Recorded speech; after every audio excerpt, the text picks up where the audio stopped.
hopefully our third person can make it in.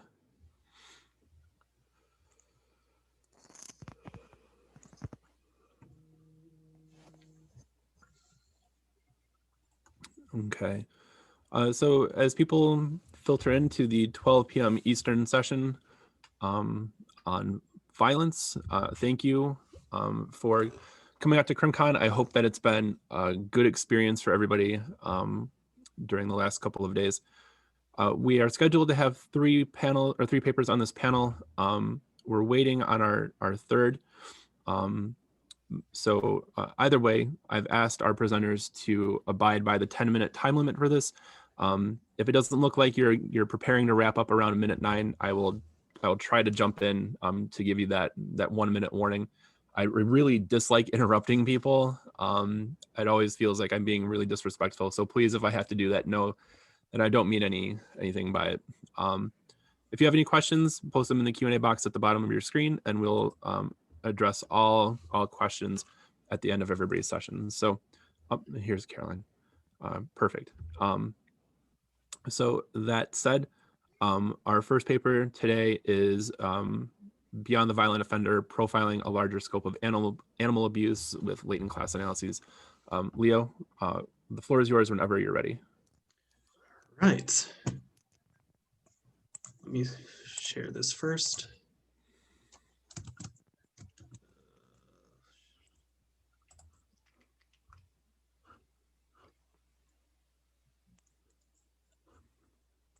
All right. Can everyone see that? Yep. Yes. Awesome. All right, so today I'll be going over assessing animal abusers and future violence using latent class analysis of offender and abuse typologies. We know that there's a link between animal abuse and violence, especially in domestic violence cases. And we have multiple statistics on how it affects the family dynamic and how it can lead to future violence. But there is a homogeneity issue within these studies, and it's not necessarily due to any biases in research.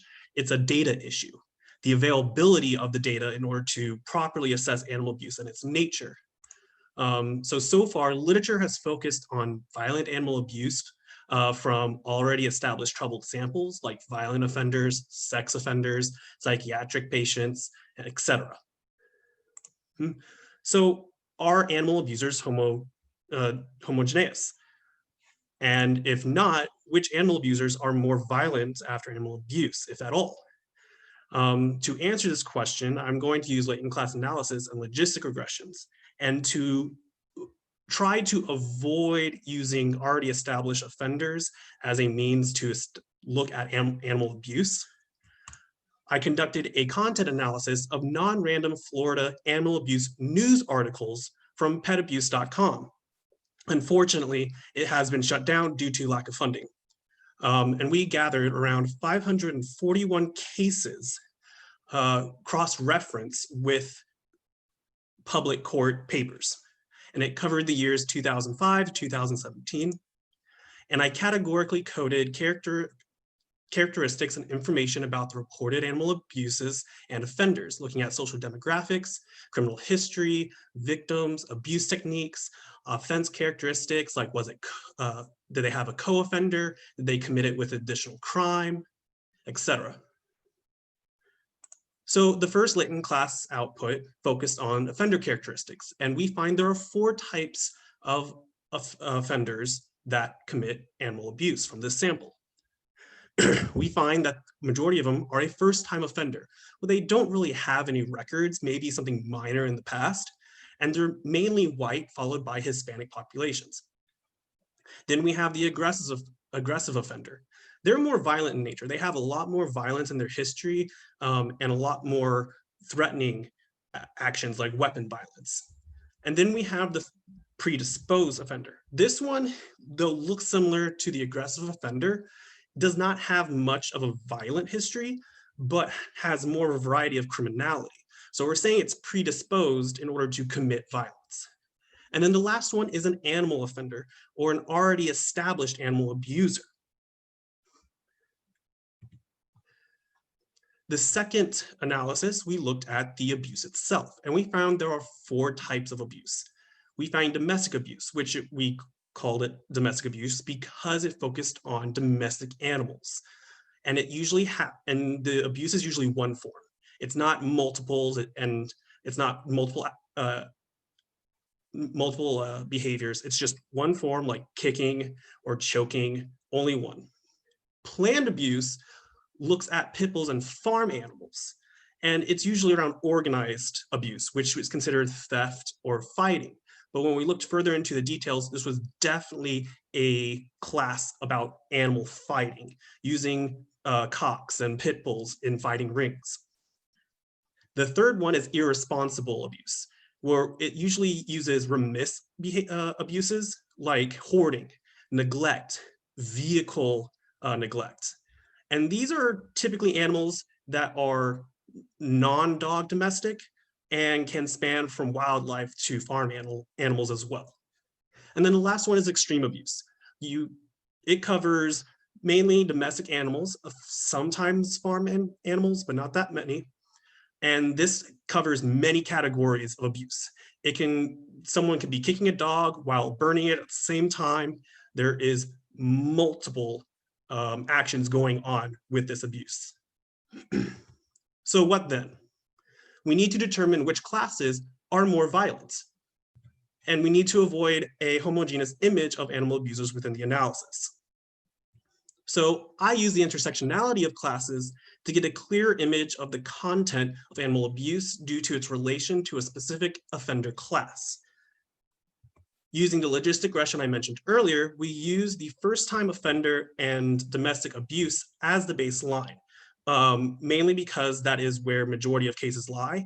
And luckily, majority of these cases, if not all, do not have future violence. So we can have a good comparison on which offenders would be more violent. And we see that a lot of the violence or significant difference happens with aggressive offenders and predisposed offenders. If you notice, established animal abusers are not in the analysis.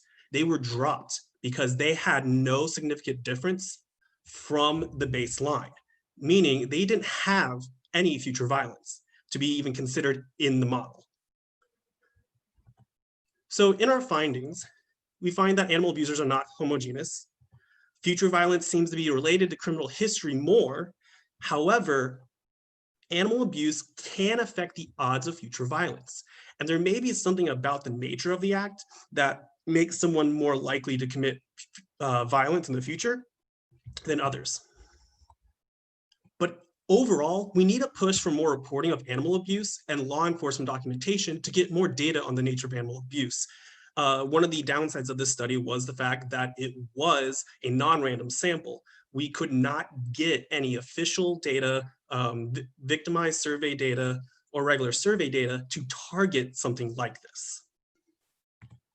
Thank you. All right, thank you so much for that, Leo. Our next paper, home invasion serial killers versus other serial killer location types. Carolyn, you're up whenever you're ready.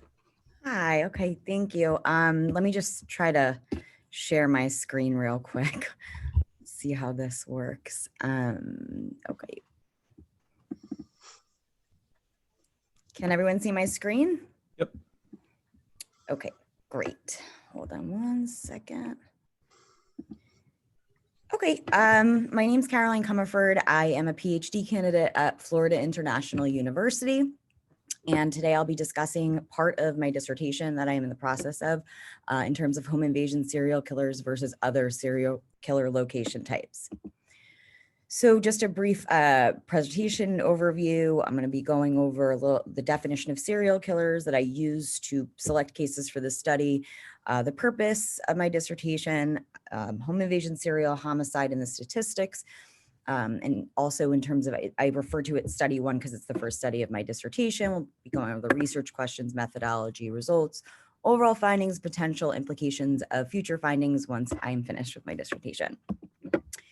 So what constitutes a serial killer? The definition that I made for this dissertation was one or more offenders who commit fantasy-driven murder of two or more victims with an emotional cooling off period between the murders, often resulting in a compulsive repetitive cycle. The murders typically demonstrate patterns of thrill-seeking behavior. These are usually manifested at their crime scenes, and it's usually through the form of sexual gratification. And the cooling off period can last any time between days, weeks, months, or years. So the purpose of my dissertation and the three examinations, which study one is the one that we are going to be going over today in terms of the common characteristics of home invasion serial killers. But basically, I wanted to see whether home invasion serial killers are statistically different than non-home invasion serial killers, and whether or not they warrant their own distinct classification in terms of murder locations. So what is a home invasion serial homicide? The definition that I generated for this study was physical entry into the victim's residence on behalf of serial killer, ending in the serial killer murdering the victim within their residence. The victim's residence consists of any location that's considered their temporary or permanent residence, house, apartment, mobile home, etc. I just included kind of, a continuum of behaviors in which it starts off with a lot of, burglars or serial burglars that, are peeping Toms, and then they break in and then they have contact with the victim, and it ends in a fatal home invasion homicide. And these are just a few of the famous home invasion serial killers: Albert Salvo, Dennis Rader, Richard Ramirez, Joseph D'Angelo. Okay, so home invasion serial homicide, what's been researched about it, it's actually one of the most common forms of serial murder. However, there's a really significant gap in the literature studying home invasion serial killers as a dependent variable. So here are some studies in terms of studying it as a independent variable. Rossimo in 1995 looked at 225 serial killers, and being at home at the time of the murder was the top location of serial killer victims, with 55 or 25%. Schlesinger and Revich also studied sexual killers, and 50% of their victims were killed in their home.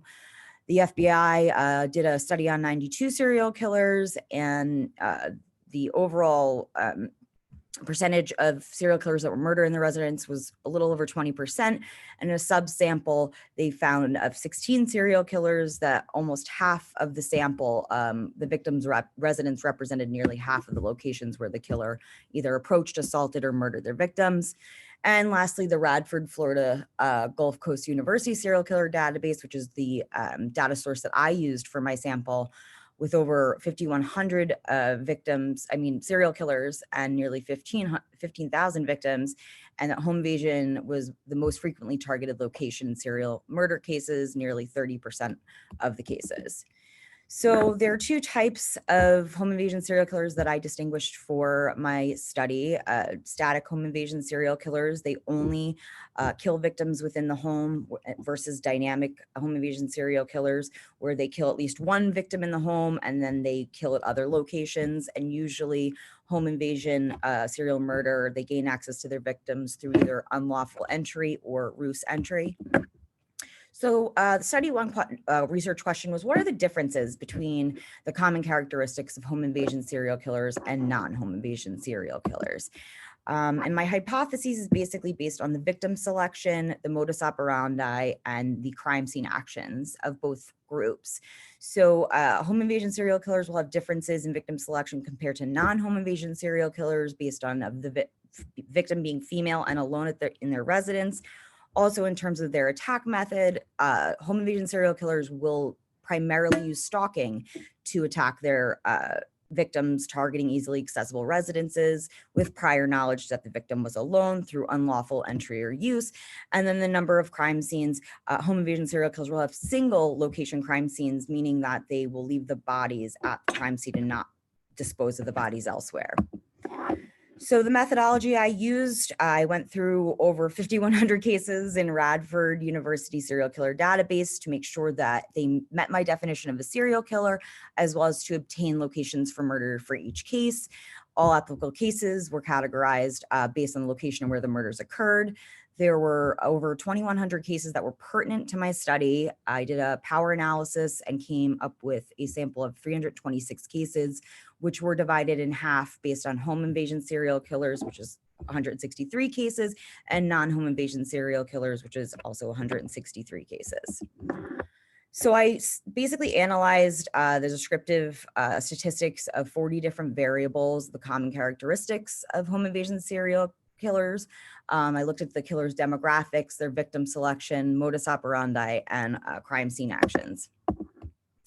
So in terms of the descriptives, the number of victims, there was almost 2,000 victims within the sample of the 326 killers. And their age of their first kill was nearly 28 years old in the mean, and the last kill, their age was nearly 33. So just a few demographics. The gender of serial killers, not surprising. The majority are males, and there are very few serial killers that are females. The race, similar, the majority are white, whereas home invasion serial killers had a few more Black serial killers, but it was basically similar. Geographic region of cases, the majority of them were US cases. Also, intrastate versus interstate murders. The majority of serial killers in both samples only killed in one US state. Marital status, the majority of both samples were single at the time of the murders, and the majority of them did not have children. The victim count categories, as you can see, I kind of broke it down into 2 victims, 3 victims, 4 victims, and 5 victims. 5 plus victims were the majority for both samples. The victim gender was also female, primarily for both samples, and the victim's race was primarily white. Also, the victim's race preference, actually intraracial, same race as the serial killer, but also there were a higher amount of interracial victims in terms of both samples. So the attack method, as my hypothesis suggested, that the majority of home invasion serial killers stalked their victims, whereas non-home invasion serial killers ambushed their victims, which makes sense as they lured them from public places in order to kill them.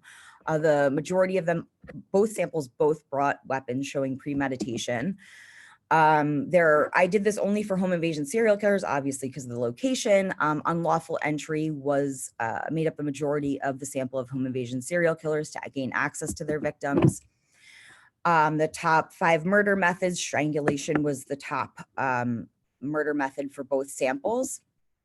Number of crime scenes, also as my hypothesis suggested, single location crime scenes constituted the majority of home invasion serial killers, but non-home invasion serial killers also had kind of a joint proportion of both single and multiple location of crimes. Were there signature present at the crime scene? Yes, in both primarily. The signatures primarily, I just kind of did the top for both samples, which the first being rape, then overkill, then binding victims, then totem taking, followed by torture, and then mutilation, dismemberment, and necrophilia. So what were the main findings? There were differences in victim selection, but not really as much, because the fact that they both groups primarily targeted victims. The MO, stalking, was the primary attack method, and that were significant differences in the MO of both groups. And the crime scene actions were differences between both groups concerning crime sites and body disposal methods, because home invasion serial killers primarily would not move their bodies. They would leave the bodies of their victims at the residences. And lastly, once I finish my dissertation, so what? What's going to happen? Need prevention, intervention, and reaction procedures to address serial murder cases, and hopefully it will help serial murder investigations in terms of characteristics for both home invasion and non-home invasion serial killers. Thank you. Thank you so much. Our final paper, Constraining Carnage, the socio-legal evolution of the laws of war. Christopher, whenever you're ready, the floor is yours.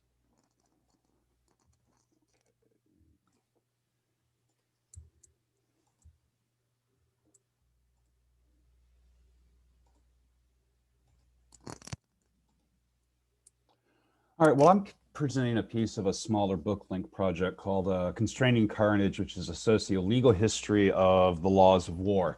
The book draws from antiquity through the current constellation. Today, we're going to simply look at a small chunk of medieval history. I've got my contact information down on the bottom if you're interested. My email, I'm at Southern Illinois University. Twitter and Instagram, although on the Instagram you won't find anything but pictures of my cats. But introduction, what are we doing here? The driving question behind the project is, what are the socio-political cultural factors that guide the development of laws of war? War has always had rules. When you go back to the earliest recorded history and even into prehistory, there are certain norms and principles that are guiding warfare, intergroup conflict as it occurs. So it's not just a mass chaos of all against all, whether it's in principle or even actually as it occurs on the field of battle. So there are a lot of rules that guide when you go to war, how you act in war, proper ways to end war, and things of that nature. And most of the literature out there focuses on just war theory, or what is a legal war theory, looking at the crime of aggression. So the questions predominate is, when can you go to war and when can't you? And these arguments go all the way back 5th century, Augustine of Hippo, all the way contemporaneously. It's the biggest international law argument in the laws of war today, is when can you and can't you go to war? My project is more focused on, well, how do we control the behavior of soldiers on the field of battle? I mean, this is a form of legitimate regulated violence. How do we put rules in place, and how do the rules evolve that keep soldiers from doing whatever they want? Because contrary to popular belief, that's not exactly the way you want things to progress when you're on the field of battle, or when you're attempting to wage war. You want soldiers to follow your orders, but you also want them to cease when you don't want them engaging in certain types of behaviors. And one of the major transformations that we're going to look at that really takes a step from widespread traditions and norms into actual codified justiciable law will occur in the medieval period. So if we check into, and this is just Europe, in the 8th, 9th, 10th centuries Common Era, what we find towards the end of that period is what's often called the post-Carolingian anarchy. Charlemagne has died. He divides his empire amongst his sons. That whole system of order collapses. And what you have throughout France and northern Italy and most of continental Europe is an anarchy where you've got local warlords that control as much land as their local warriors allow them to. And they have a tendency to dispute quite frequently. And in this highly anarchic, chaotic, highly violent period, although historians argue whether the church is overstating the violence in this period, historians will argue about everything. But what we find is the church attempts to address and constrain some aspects of military violence, particularly in a series of congresses and colleges that meet between in the 11th and 12th centuries, mostly in central and southern France. And out of these colleges and congresses are produced the Pax Dei and the Treva Dei, or the peace of God and the truce of God, respectively. And these things address both aspects of war. They do address the issue of jus ad bellum, or just war. When is it okay to go to war? And this is mostly of what the Pax Dei does. It sort of identifies motives. It tries to link this notion of war to justice. And if you read, medieval legal literature, war and criminal justice, as we think of it, is fused into the same notion. So the Pax essentially cuts off a series of days that you're allowed to fight. You can't fight on Easter, on Whitsun, on Christmas, all the saints' days. By the middle 12th century, if you're going to follow the Pax to the letter, you got about 30 days a year to wage war. Obviously, it's not followed to the letter very frequently or by very many leaders. But it is an attempt to constrain violence by limiting when you can go to war and what is proper. Now, the Treva gives us a lot of the rules about the behavior of soldiers on the field of battle.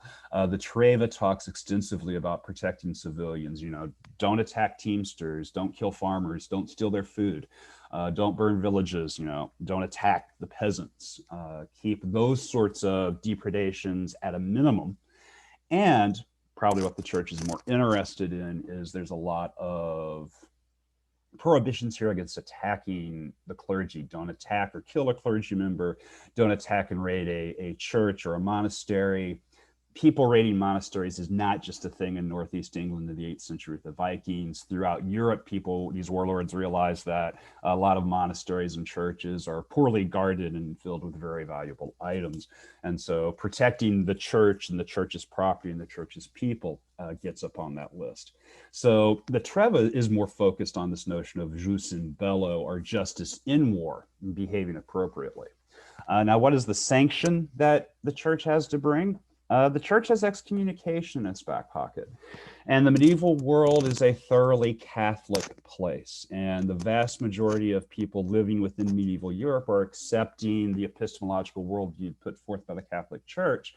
And excommunication is a real threat for them. It's not just execution, it's worse than execution, it's soul execution. It means we will deny you the sacraments of the church.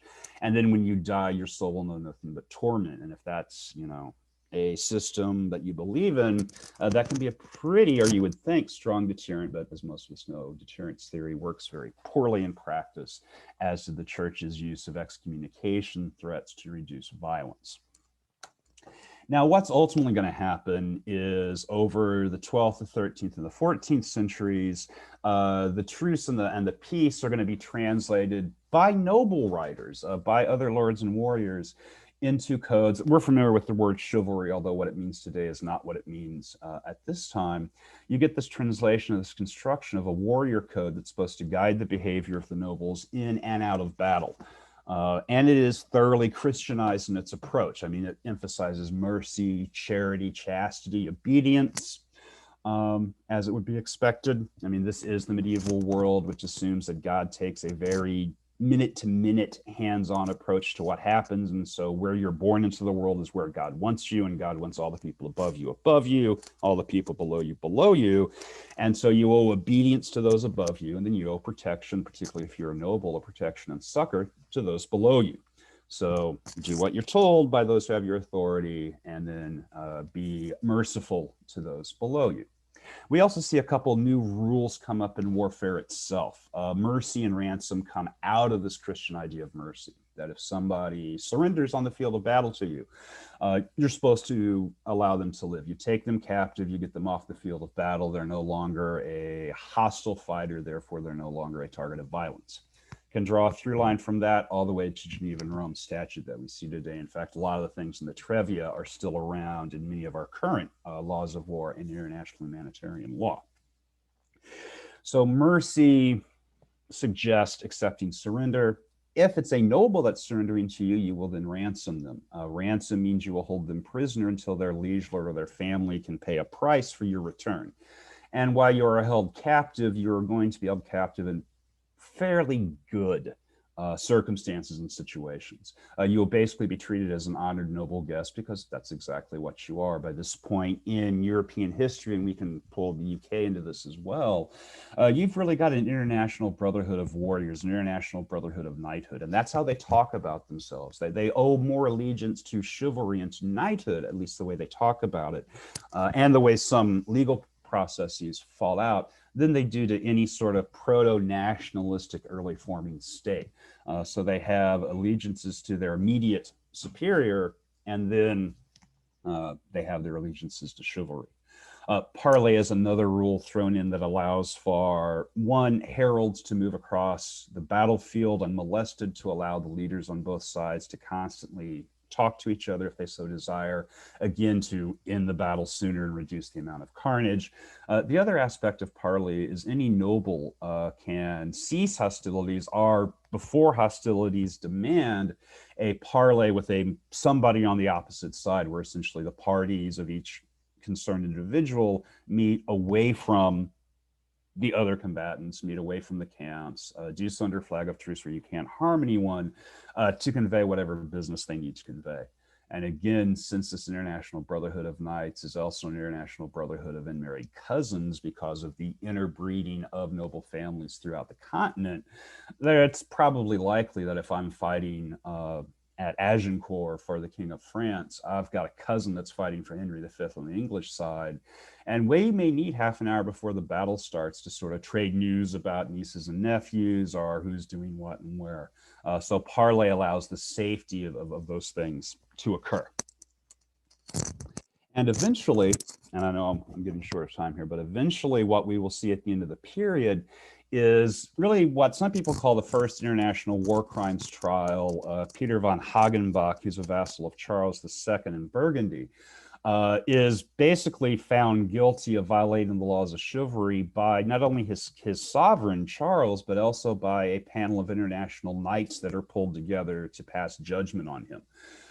So it is a judgment of the laws of chivalry. It is an adjudication of those laws of chivalry. It's an example of knights policing themselves.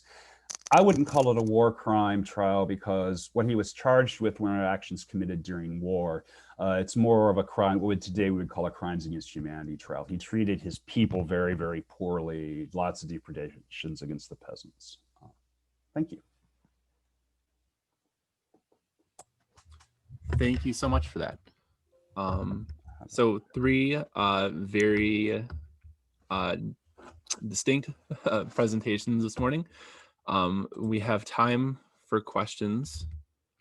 If anybody has anything that they'd like to ask any of our presenters, please feel free to post those in the Q&A box below.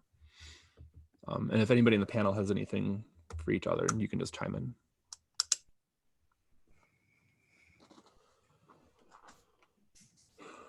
I have a question for Caroline. Yes. When you use the presence of a weapon to indicate premeditated intent, was that the intent to kill or the intent to kill the victim itself?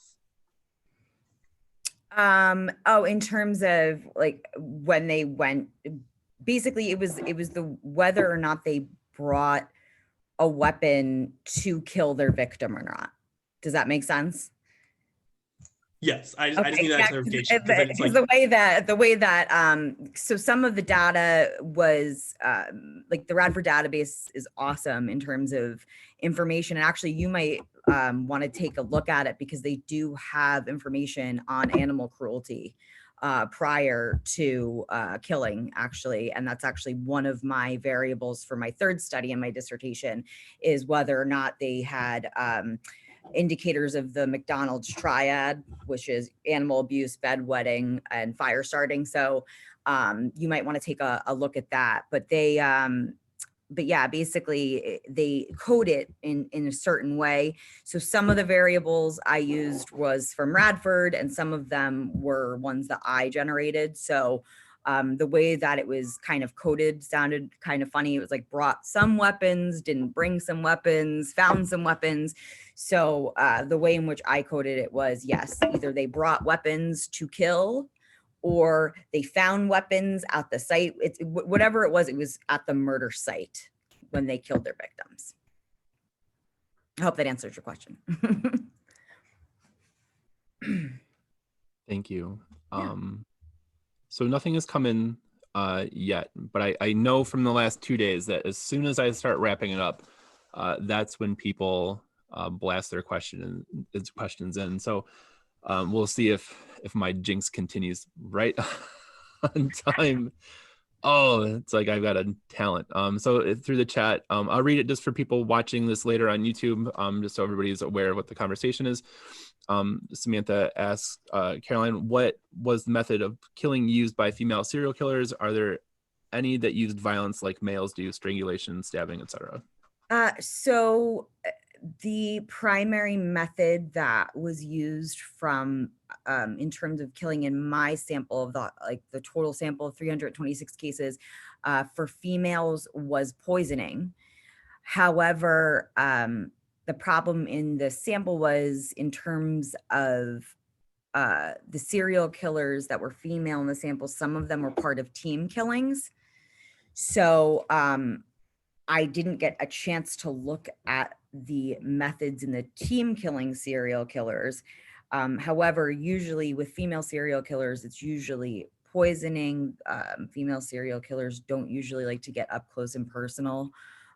So from what I found thus far in the sample, no, I don't believe that they used violence, but that is not accounting for female serial killers that are in team serial killers, which usually are in team serial killing. It usually consists of a couple and the female being, you know, more of the submissive partner, and kind of going along with the male partner in terms of what they want to do in terms of killing. And then there might be violence like that. But your Eileen Warnoses are very much an anomaly in what I've been finding in terms of using actual violence with female serial killers. So 2 follow-up questions for you. How many female serial killers were in your sample? And then were men also using poisoning as a method, or did they only use more, the questioner says, a more violent approach? So poisoning was only used, I believe, in 2 cases total. And they were both by females. And the, what was the second question? I'm sorry. How many female serial killers were in your sample? So total, I'm not sure about total, because it's like I based on the gender. I did 2 separate samplings. So I believe it was 2% of home invasion serial killers were female versus I believe 6% of killers were female in the non-home invasion serial killers. Sorry, I don't have specific numbers right now. I could pull that up, but I'm sure that'll go down a whole nother rabbit hole, and I know we're short on time, but yeah, that was 2% and 8%. Thank you. Mhm. Okay. Well, not seeing, right on time again. In her study, did she find that the victims fought back or attempted to fight back? And were there any victims who knew the offender in some way? Yes, there were victims that knew the offender. Basically, in the way in which I selected my sample, I didn't have time to add this slide in, but there was exclusion criteria for the cases. And one of the exclusion criteria was if all of the victims were known to the offender, they had a pre-existing relationship. If all of them were, they were not included in the sample. However, each victim had to be, at least one victim had to be a stranger to the serial killer, because a large majority of serial killers kill strangers. But I did include cases where if there was at least one stranger killing, I included it, even if they knew their victims. But knowing their victims was primarily through like a client-customer relationship, you know, like a prostitute and a John, things of that, kind of that type of relationship. Others were family members that were killed, just, you know, like in your Edmund Kemper's, where, you know, he killed his mother and his father, as well as, you know, 8 female co-eds or 6 female co-eds. And so, yeah, that they, and as far as fighting back, I'm not entirely sure about that. But I have done a lot of research. I believe it's Garrett and Santana, 2010, did an entire study on violent sex offenders and whether or not victims fought back. So if you wanted to, you know, check out that study, if you're interested in that type of information, that's a really good one. Thank you for your questions. Okay, now I'm really going to wrap it up. So thank you to all of our panelists for coming out. Thank you for everybody. Thank you to everybody in attendance for taking time out of your days to come and check out CrimCon. If you're planning to stick around for the 1 p.m. session, this webinar will be shutting down. Another moderator is taking over. So I get my first break in 2 days. Looking forward to that. Yeah, much needed. Thank you for everything. Really. Thanks so much for organizing this. This has been amazing. Yeah. This has been awesome. A high point of my career, honestly, is figuring out that I have a passion for organizing stuff like this. So thank you all for having faith in CrimCon to pull this off. I hope it's been a good couple of days for you. I hope you're able to catch a couple more sessions later this afternoon. And yeah, thanks again, everybody. Congratulations to all of our panelists on doing this incredible work too. Again. Thank you. Take care, everybody. Take care. Take care, folks. Bye.